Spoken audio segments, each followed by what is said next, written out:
A very good day to all of you. Today we are going to continue the second part of lesson 9 from grade 10 health and physical education lesson series, and the lesson is about maintaining fitness for a healthy life. In the first part of our lesson we talked about physical fitness. And in this part of the lesson, we are going to talk about the psychosocial well-being. So if we define psychosocial well-being, it is the ability to use talents and abilities to cope with stressful situations in life while working effectively and contributing positively to the society. So it's important that we maintain a very good physical and mental state in order to have a psychosocial well-being. So we all know about emotions. Emotions are developed within a person, and balancing them is really important for positive mental and physical health. So emotions not only impact our mental health, but also they're going to impact our physical health. The way we think in a situation is going to be affected by one's personality and also by the behavior of others. So altogether, it's going to affect our emotions as well.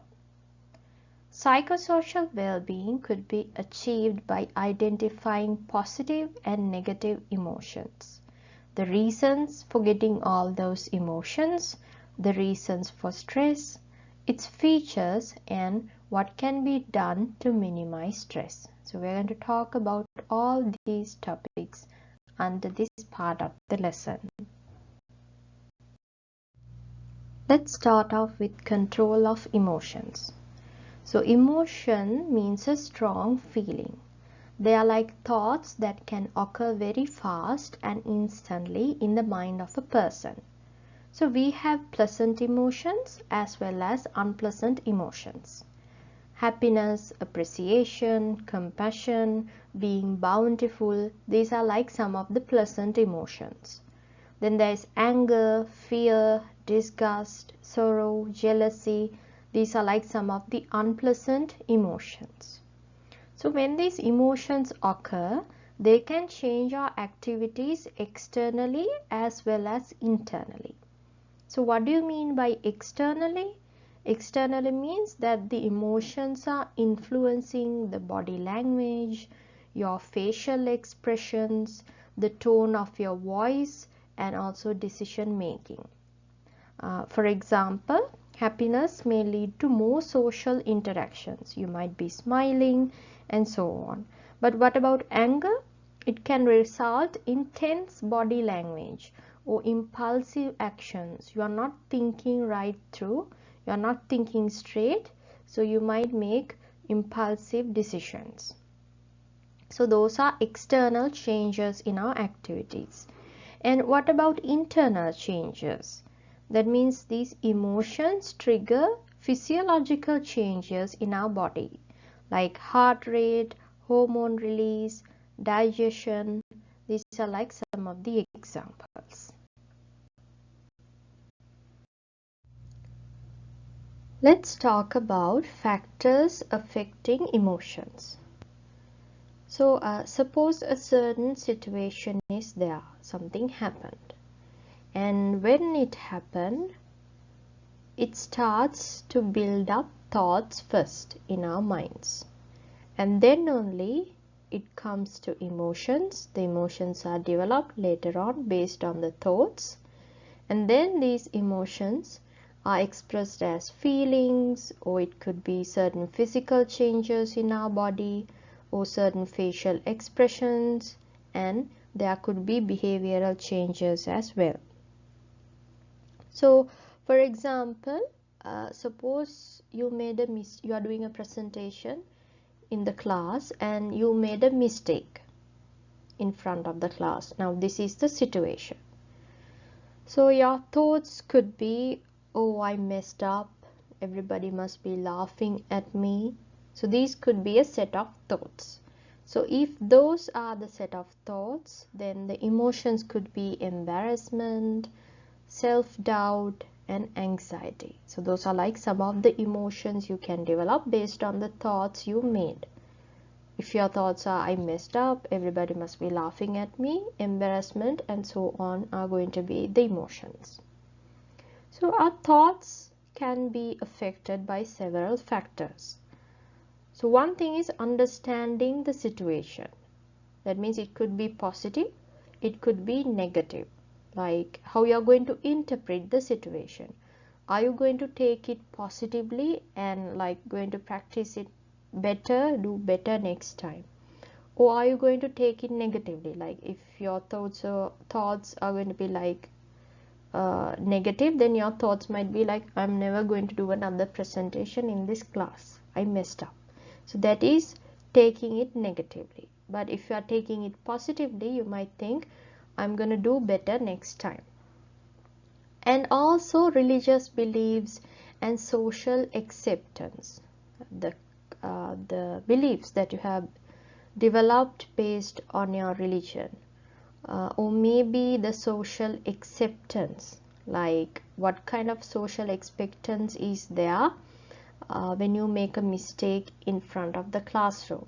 How are they going to accept it? What's the culture you have in your classroom, in your school?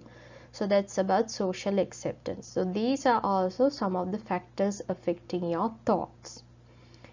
And previous experiences and level of education. So in a situation like this, if you have experienced something similar some time back, then it's going to affect the way you think. The level of education, so it might not exactly be applicable for the situation that we are talking right now, but in certain situations, the fact that some people are educated than the other might make a difference in the way people think. And then when it comes to emotions, so these previous experiences and level of education is going to affect emotions as well. Gender is like one of the main factors which affect emotions, because men are reluctant to express their emotions compared to women. So that makes a difference. And also the behavior of others, how others are going to respond to you and how others are going to react to you is going to make a difference in the emotions that you develop. And also the personality of a person, like if the person is highly reactive to emotions.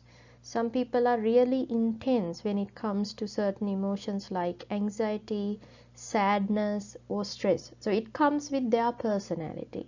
And some people are like really good regulators of their emotions. They can regulate their emotions really well. So it comes with their personality, and it's going to affect the emotions that they develop and the way that they are going to express it in front of others. So those are like the factors affecting emotions. Let's talk about some of the changes that occur due to emotions.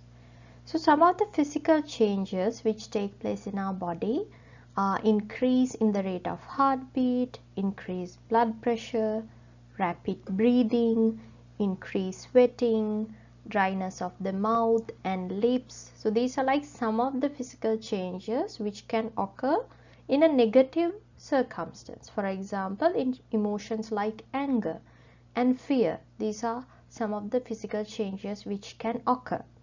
So these changes help us to make a decision whether to fight the situation or to escape it. Fight or flight. You decide whether to fight or flight based on the physical changes, based on these emotions you have. And there are certain other characteristic facial expressions that can also occur with different emotions. So those are like the physical changes. Apart from that, emotions can affect our decisions. Like it could make us take wrong decisions. We might not be able to think straight depending on the emotion that we are in. And also emotions can affect our behavior. And situations that create anger, in such instances one can become really aggressive. So if it's like a positive instance, one can be really happy, but that happiness or a positive emotion should not also be in a manner that would harm others. The way you express either your happiness or your sadness should not harm yourself or should not harm or cause any distraction or disturbance to others as well. Let's talk about stress. So stress is the pressure or worry caused by a problem, and it is a mental reaction to a situation involving challenge or danger. So if you perceive a certain situation as a challenge or danger, it's going to cause you some pressure or worry, and this you call as stress.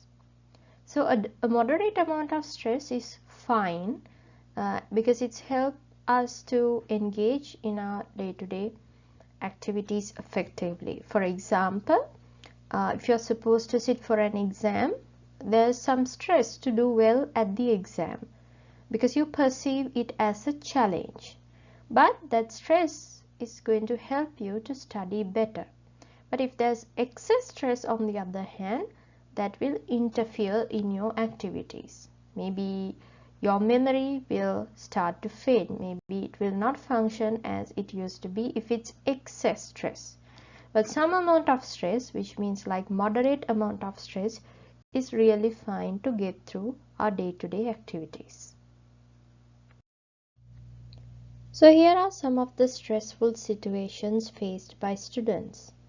Facing exams, entering a new school, maybe a close friend of yours is leaving school, participating in a sport, it could be stressful for some students, and the brawls between parents, separation from parents. So these are like some of the stressful situations faced by students. Let's talk about factors or situations affecting stress. So here we are looking at 6 factors: problems in interpersonal relationships, challenges hard to overcome, losses, situational changes, poor time management, and making decisions. So if we talk about problems in interpersonal relationships, mostly the misunderstandings you have maybe between parents, between father and mother, or between parents and children, and then it could be between the students and the teachers, or it could be between friends. So mostly the misunderstandings which can happen between people can cause problems in interpersonal relationships, and those kind of problems can cause you stress. And then when it comes to challenges hard to overcome, when you set targets, maybe you are setting them by yourself or maybe someone else is setting targets for you, it's becoming a challenge and it might cause a little bit of stress for you. Suppose there's a student who wants to enter the medical faculty one day. So it's a challenge he has set for himself and it's going to cause him some stress. So challenges which people perceive as hard to overcome can cause stress. And then the losses. It could be either something that you really liked, it could be an object, or even it could be a person. So losses can also cause you stress. Then situational changes. In our day-to-day life, we have to go through different situational changes. Suppose a man gets a promotion in his job. That is a situational change. Maybe a student gets appointed as the house captain. That's a situational change. Or there are other changes, even like marriage and moving to a new house. So these are like situational changes. These can also cause some stress. But if they can get through it successfully, that means they have a really good psychosocial well-being. And poor time management. This is like one of the main causes which cause stress in people. But if somebody is really good at time management, there are different ways of how to manage time. If somebody is really good at that, it's not going to cause much stress. For example, there could be a student who is balancing his studies as well as his extracurricular activities. So that is good time management, and it's going to cause him less stress. Making certain decisions, when you have like several choices on hand and you have to make a decision, you have to pick out a certain choice. So you are kind of challenging yourself to do the best selection. So that is going to cause you some stress. So these are like some of the factors and situations which is going to affect stress. Bullying is also something which can affect the psychosocial well-being of students. Very often school children get bullied, and this is particularly targeting a certain student in a class, and it can take different forms. It could be harassing the student by mocking or joking and trying to bring down his self-esteem, or it could be stealing his belongings, or it could be something else as well. So the person who gets bullied is the one who is going to suffer, both mentally and even could be physically. So if there's any kind of bullying, the person who gets bullied has the right to speak up. He can report to the teachers, the school authorities, and take necessary actions. Even other students, they have to stand up against bullying, and they can also report to the school authorities. Here we are going to talk about the characteristics of stress. So there could be physical characteristics, mental characteristics, and behavioral changes as well. So when it comes to physical characteristics, there could be an increase in pulse rate, increase in blood pressure, breathing very fast, and sweating. Mental characteristics, some of them are irritability, reduced concentration, that means it's difficult for somebody to focus on something, forgetfulness, easily forgetting things, desolation means feeling isolated, feeling lonely. Then there are behavioral changes like quarrelsome, trying to fight all the time, less active, maybe somebody is feeling lethargic, or else restless, that means wanting to do something all the time, and also they might have reduced interaction with others. So one could show different types of characteristics depending on their level of stress. Let's talk about the consequences of long-term stress and managing stress. So long-term stress, not the acute stress, but long-term stress can have many adverse effects on health. So there's a high risk of getting non-communicable diseases like diabetes, high blood pressure, heart disease, and certain other mental illnesses like depression. So losses and also difficulties in facing challenges can lead to depression. So when somebody has depression, they are feeling sad most of the time, they might be crying, and they might prefer to be alone, reduced activity. So these are like some of their characteristics. So it's really important that they seek for medical advice at a time like that. There are also a few ways how you can manage stress. So one is identify reasons and implement alternative methods for dealing with stress. So try to understand the situation, and then you can find different ways to deal with your stress. We'll talk about that in the next few slides. Express your feelings. If you have somebody trustworthy, you can talk to them, express your emotions, express your feelings, and it's a good way to manage your stress. Understand the reality of the problem. Try to understand the gravity of the problem and maybe the fact that you can't change it. If you can't change it, try to accept it. So try to interpret the problem in a positive way. Proper time management, we talked about this point in an earlier slide. And stress management. In stress management, you learn to face your stress positively, or else you learn to control your stress in a confident manner.